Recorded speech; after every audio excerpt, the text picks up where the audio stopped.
Hi guys, I hope you're good. As I mentioned in the Discord, this time we will be talking about strategies and how to get job opportunities. Those are strategies that I used myself and have been very successful. So it's about recruiting robots, resume, and the link in the example. So the robots, they're using screening robots online. So 80% of the resumes, they are processed by robots before reaching any human. Unless you apply for small local companies, you will need to consider those applying in your applying strategy. So you have to think like a digital marketer, SEO, keywords, audience, social media exposure strategy. About those, we can see now there's a nice article from seek.com that we can visit. So let's just go online and check for this article. So I'll put all the links in the description. So what's important here to see is that no one has applicant tracking system. So those are what I call the robots. The software uses what can essentially be thought as a robot, as I said, to scan through job applications. So resumes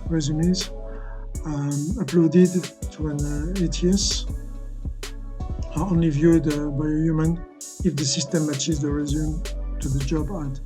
So your resumes are basically passing through a robot screening system before being exposed to any human being. So here they give some advice on what to do. So you have to sprinkle keywords for advertisement. So as I told you, it's like a digital marketer. You have to think like SEO. So keywords, you have to use text. Put in straightforward headings. So it's very important to use headings that are expected. So just general headings. So don't be innovative about those headings. Spell out acronyms. So yes, acronyms. It's very important to just write each word instead of putting just the capital letters representing the institution or any school, for example. Include an elevator pitch. So this also it's a very important point. And now we can go into what you shouldn't do. So go overboard on stuff. Your resume is keywords, that's for sure, because you still need to convey some meaning. So if you just use keywords just to be found, at the end there will be a human reading it. So it has to be matching the job and not being just stuff with keywords. So use images, pictures, symbols, and shading. So it's very important to not be too much into the design. So you see here they suggest to use Time New Roman, Arial, or Courier as font types. Answer mechanically. So sometimes when you apply for a job, you'll be asked to complete a series of questions in addition to submitting your resume. Often those robots will use responses to this question to filter candidates. So to increase your chances of being found, don't just click yes or no. No to question posts, says smart. So if there are text boxes, fill in other skills and attributes that could be relevant to the job. So still in this keyword strategy. So answer all the questions, fill all the different fields that you find. Leave out the lingo, make spelling mistakes on papers. So this is very important. So this is the Seek article on it. I'll be sharing it. And next. So a brief overview of online resume. Everyone is using the same kind of resume. template, but everyone is struggling to find a job. So let everyone do everyone's thing, and you're gonna do something else. So just let's see what is everyone doing at the moment. So here, just searching through our Google Images. Let's take this one here. So those are just examples. They're not real humans, but you can see here how the format is. There's some colors. It's separated right and left sections, and some resumes like that. We can see some other ones like this one here. Still this separation right and left with some overlapping colors. And which one can we see here also? So this one is trying to do something a bit different, going into the other side. And here we have the John Smith one. Same here, you have this right and left. So this is typically the resume that will be suggested to do everywhere, right and left and everything. But what's the reference? What's the reference of what is a good resume? So I give you a 90 days strategy first. Your 90-day resume strategy is first to target only one specific position. The second one will be to have 2 or 3, let's say 3 to 5 different resumes, and make a spreadsheet, apply it massively for 30 days. And this first 30 days, actually it's to gather some data, to know which resume is performing the best. So for the next 30 days, what you're going to do, you're going to fill those columns, date of application, the company, if they replied, yes or no. Is there any interview planned, yes or no? So getting those just simple answers will just natively tell you which resume is the best. So now you should have one resume which stands out. Use only that resume from now on and apply massively for the next 30 days. So that will be the strategy that I found very successful. So I call it lean motherboard resume. So have a lean motherboard resume. So simplicity, clear titles, connections, designed for robots, easy to read for human, the lower level of eccentricity. So I used the Harvard resume guide. So let's go and see how it looks like.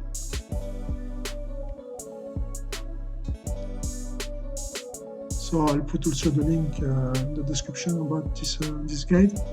So we're not gonna be covering the cover letters. We just go into the resumes. So here you get some tips. The top 5 resume mistakes, so what you shouldn't do.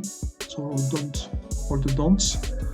And resume, what the language should be. And all the do's here. So this is a great way also for you to learn how to make an amazing resume, because this works actually. And here you get some action verbs. So depending on the topic, so leadership, communication, research, technical teaching, and so on.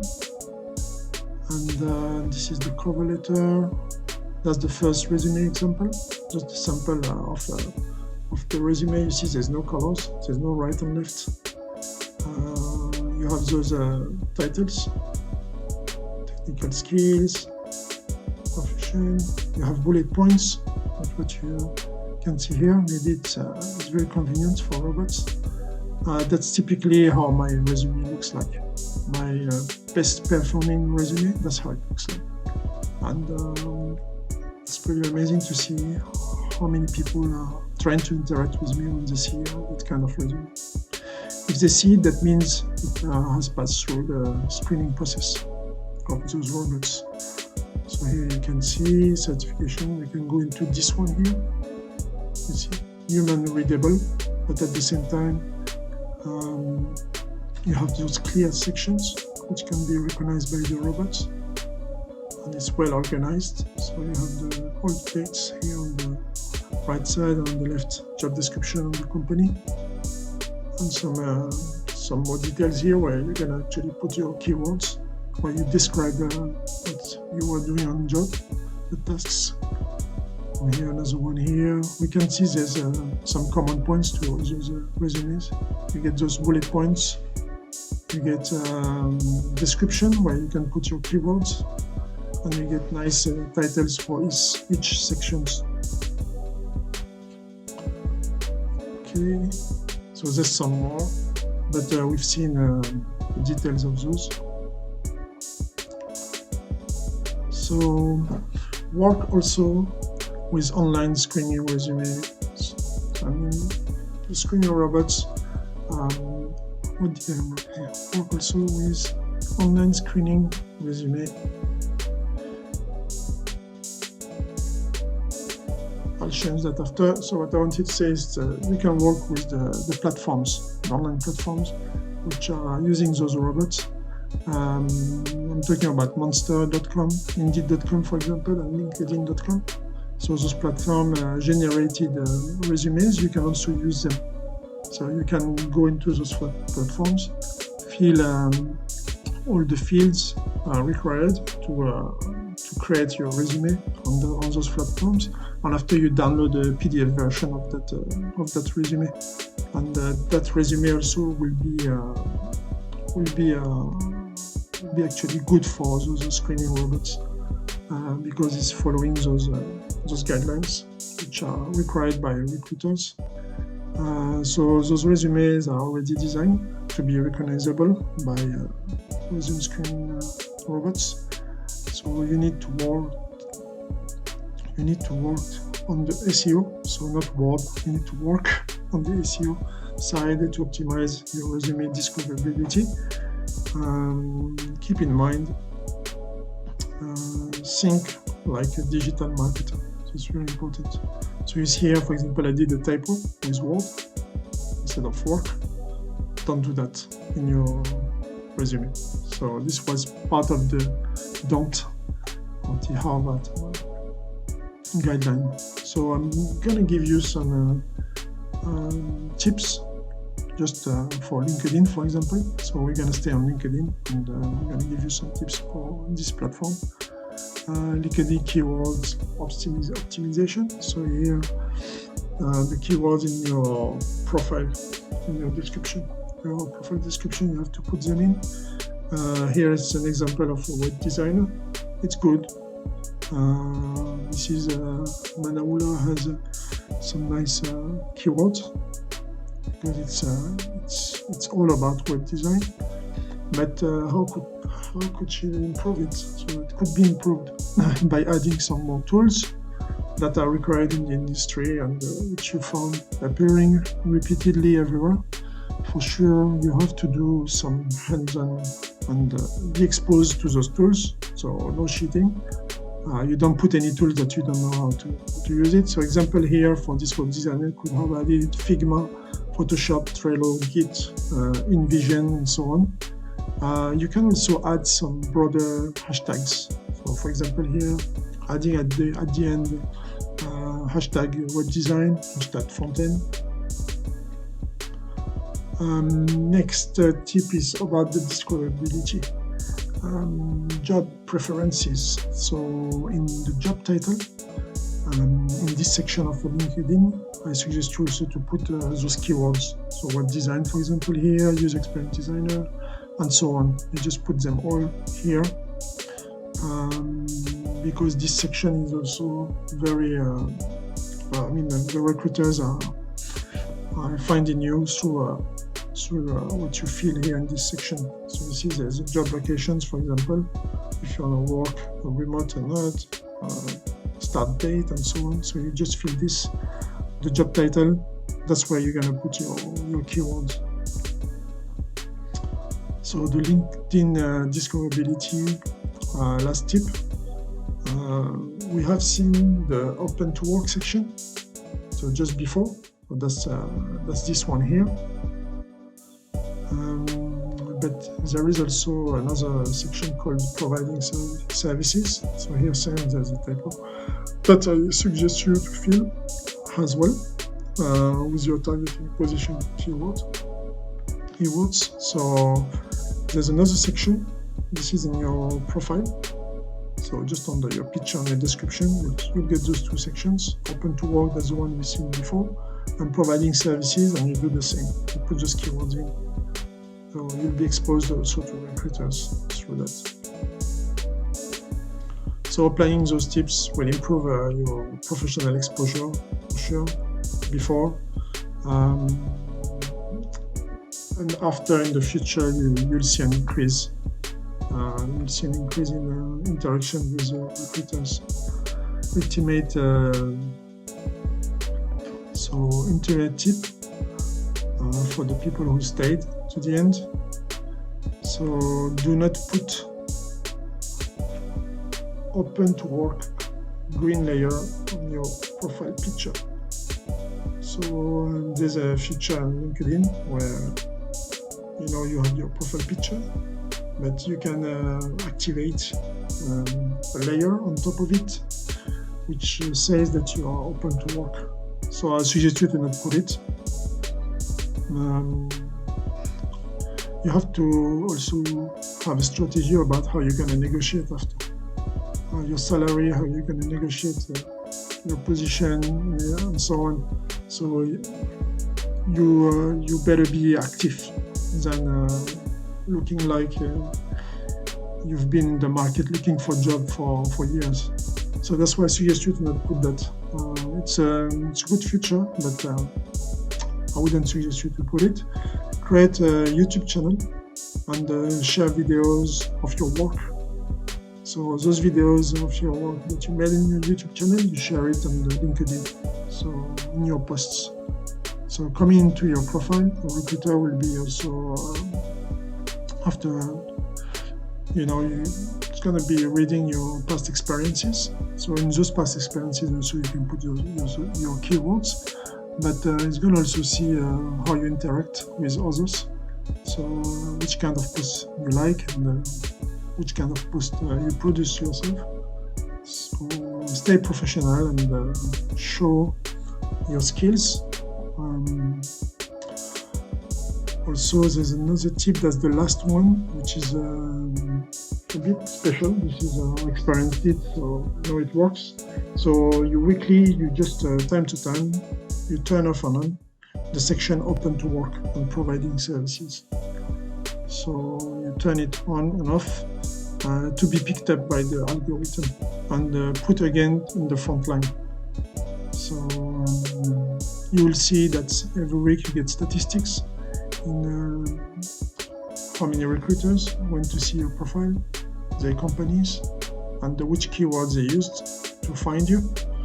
And using that, you will see that turning off and on open to work sections and providing services will expose you more to the recruiters. So I believe that following this guide here, you'll be able to, through LinkedIn, you'll be able to improve your exposure and have recruiters coming to you, and instead of you applying, for jobs. So it's important to stay active and to keep producing work. And I suggest you to make videos for that, showing what you're doing.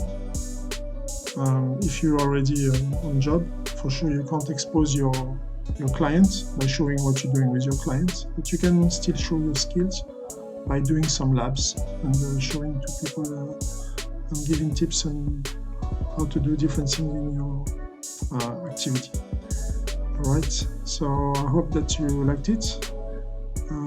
If so, like and subscribe, and all the links will be in the description section.